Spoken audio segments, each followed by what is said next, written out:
Saudações, senhoras e senhores, aqui é Diogo Rafael Moreira, do site controversiacatólica.com. Neste vídeo eu gostaria de levar a bom termo o nosso estudo comparado, em que colocamos lado a lado São João Bosco e o Centro Dom Bosco, e vemos se realmente há uma conformidade de doutrina entre o padroeiro e os seus pretensos discípulos. Como temos demonstrado até aqui, a realidade é que tratam-se de doutrinas diametralmente opostas quando o assunto é o Papa. Enquanto o Centro Dom Bosco insiste em dizer, baseado neste livro aqui, neste livro só parece, Catecismo Católico da Crise na Igreja, que houve sim papas que caíram em erro e que, portanto, não nos admira que Bergoglio e seus asseclas caiam em muitos erros contra a fé e que, de um modo ou de outro, apoiaram o erro, São João Bosco vai dizer que não é o caso, que nunca houve realmente papas que ensinassem erros contra a fé católica.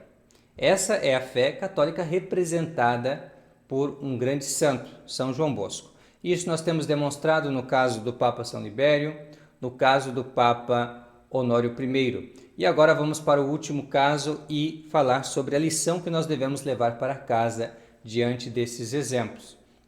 Como sempre, vamos começar apresentando o pensamento do Catecismo da Crise, que é tão louvado, tão aclamado pelo Sr. Pedro Afonseca, chefe do Centro Dom Bosco, e confrontá-lo logo depois com o ensinamento de São João Bosco. Não sem, claro, fazer uma pequena pausa para que nós possamos respirar e pensar um pouco sobre as enormidades contidas nesse livrinho aqui. Então, sem mais demora, vamos para o que diz o Catecismo da Crise sobre o Papa João XXII.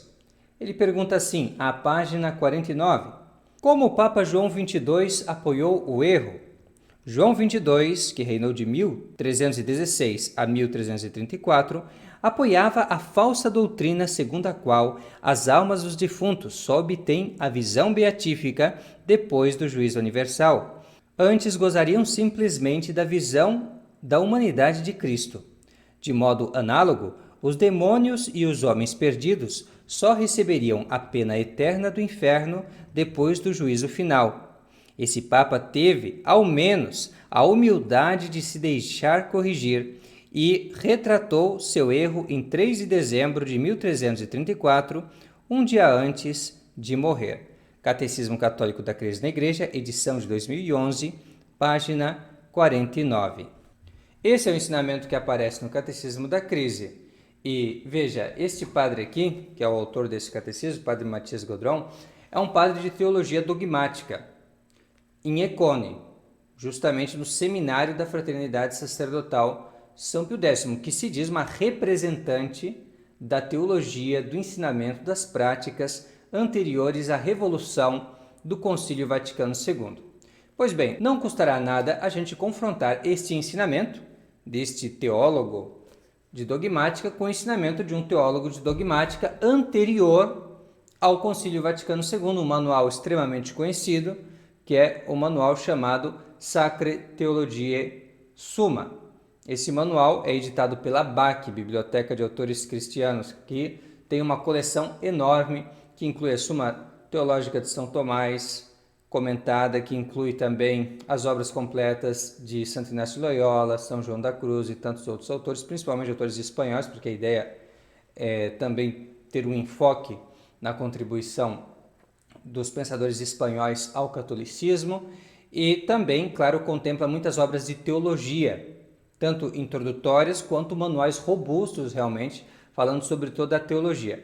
E este é o caso, então, da Sacra Theologia Summa, que é uma obra em vários volumes que fala sobre os vários departamentos da teologia dogmática. Na parte em que se fala sobre os novíssimos, então este manual dos anos 50 vai dizer o seguinte sobre o caso de João 22. E aí você vai ver a diferença, sente a diferença desse ensinamento aqui, que toma, na verdade, emprestado as calúnias dos hereges, que já à época de João 22, instigados por Luís da Bavária, o imperador, queriam atacar a credibilidade, atacar a honra do Papa João XXII e o ensinamento tradicional que um católico, um seminarista, receberia antes da Revolução do Concílio Vaticano II. Então diz o seguinte: São Bernardo, doutor da Igreja de 1090 a 1153, muitas vezes ensinou que os justos falecidos imediatamente após a morte obterão imensa felicidade, mas não a visão beatífica até a ressurreição. João 22, sumo pontífice, seguiu quase ao pé da letra, e os frades menores seguiram-no, como se costuma dizer. Ele sustentou que imediatamente após a morte, alguma recompensa é dada aos justos, como ver já a humanidade de Cristo no céu, e que os ímpios são punidos no inferno de alguma forma, mas antes do juízo final, nem a visão face a face de Deus é concedida aos bem-aventurados, nem o castigo do fogo aos condenados. No entanto, ele ensinou isso como doutor privado, não como pontífice, e o sustentou teoricamente ou para fins de debate, pensando que poderia estar enganado nessas questões e permitindo que outros pensassem de maneira diferente até que a questão fosse decidida com autoridade. Por isso, cuidou de que o assunto fosse estudado pelos doutores e muitas vezes, convocando debates em sua presença sobre este ponto, estava disposto a abandonar sua opinião, se ela se mostrasse contrária à fé. De fato, no dia anterior à sua morte, ele ordenou uma declaração da verdadeira doutrina na presença de todos os cardeais, etc. Ele disse que anteriormente pensou diferente sobre este assunto, ponderando e falando sobre isso.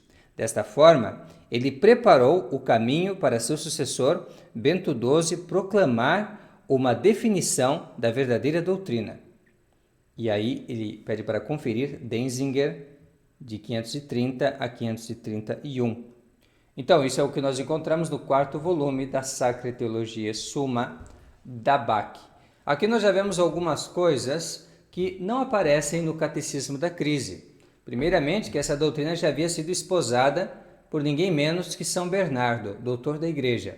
Segundo, que a doutrina não era definida e que, portanto, falar sobre ela era um tema ainda de livre discussão entre teólogos católicos. E, sobretudo, que o Papa jamais obrigou ou ensinou como Papa essa doutrina, mas apenas como um teólogo, doutor privado, falando sobre o que era a sua opinião a respeito desse tema, deixando livre a discussão para outros teólogos. Mas, graças ao Papa João XXII, este assunto depois se tornou algo definido. E ele mesmo deu o primeiro passo, inspirado pelo Espírito Santo, para a definição da doutrina a respeito da visão beatífica logo após a morte dos justos.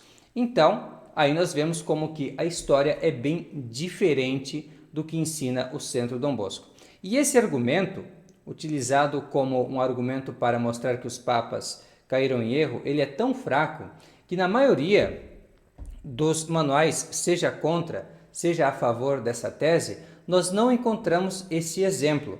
E é por isso também que nós não veremos São João Bosco falar ex professo sobre este caso de um suposto erro de João 22. Na falta disso, nós apenas podemos falar sobre o que São João Bosco disse a respeito dos papas em geral, que se aplica igualmente ao caso do Papa João 22. E é justamente isso que eu gostaria de fazer aqui, então, citando uma obra de São João Bosco de 1869. Ele diz assim: é verdade que no passado, alguns malévolos, por algum fato obscuro ou propositalmente obscurecido, pretenderam deduzir que alguns papas, como Libério, Honório, e assim também podemos incluir aqui nessa lista João 22, erraram em questões de fé, mas pelo progresso da ciência, pela paciência dos doutos talentos, a verdade foi posteriormente esclarecida, e hoje quem afirma o contrário se mostraria ignorante ou malicioso. Il Concili Generali e la Chiesa Cattolica, 1869.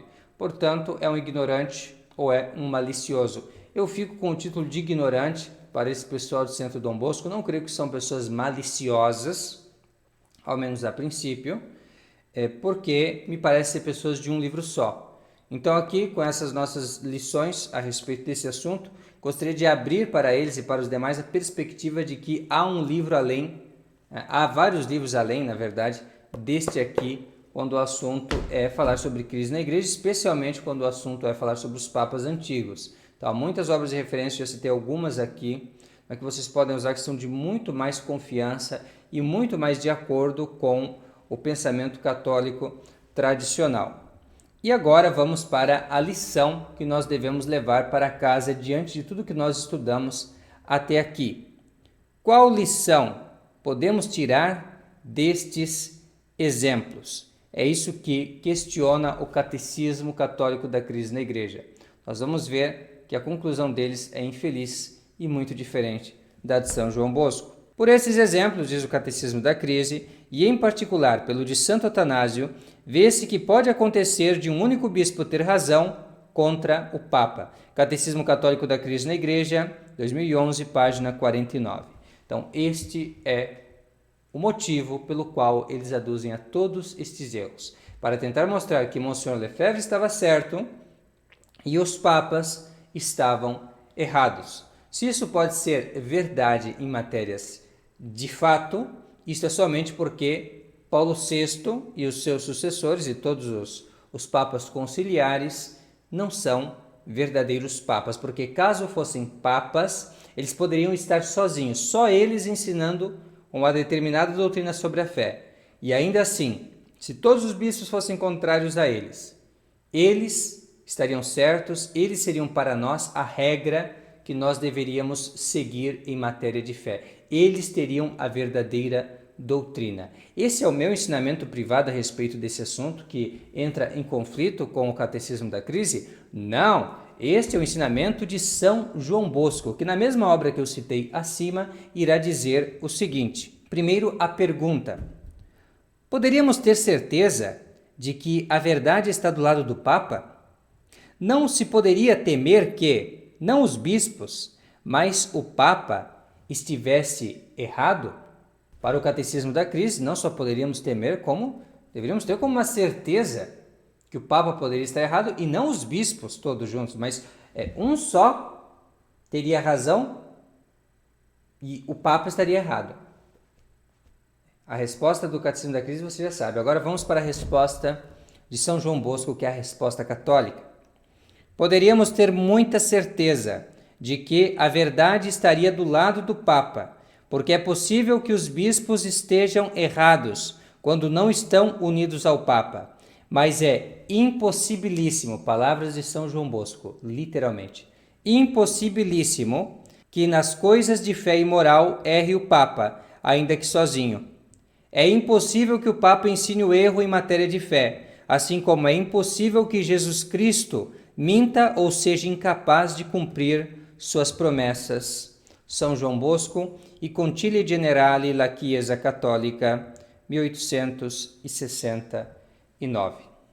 É com esta citação e grande ensinamento de São João Bosco que eu encerro esta nossa série e gostaria então de pedir encarecidamente que as pessoas ligadas ao Centro Dom Bosco, o chefe do Centro Dom Bosco, o Sr. Pedro da Fonseca, todos eles coloquem a mão na consciência e passem a ensinar a doutrina católica sobre este assunto dos papas antigos. Parem de caluniar São Libério, Papa Honório I, Papa João XXII. Parem de atacar os verdadeiros e legítimos papas e comecem a denunciar estes impostores que posam de papa, mas que ensinam uma fé diferente daquela dos verdadeiros papas do passado.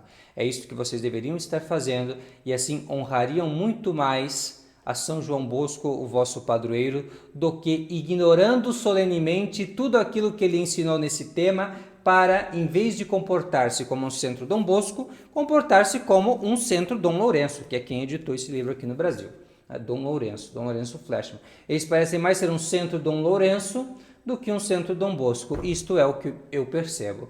Então, mudem de atitude ou mudem o nome, pelo menos para que as pessoas não se enganem e pensem que vocês de alguma maneira possam estar representando ou então se inspirando realmente em São João Bosco, quando na verdade se inspiram em Dom Lourenço. Tá bem? Então é isso, esse é o nosso recado. Muito obrigado a você que nos acompanhou. Fique com Deus e até a próxima. Tchau, tchau.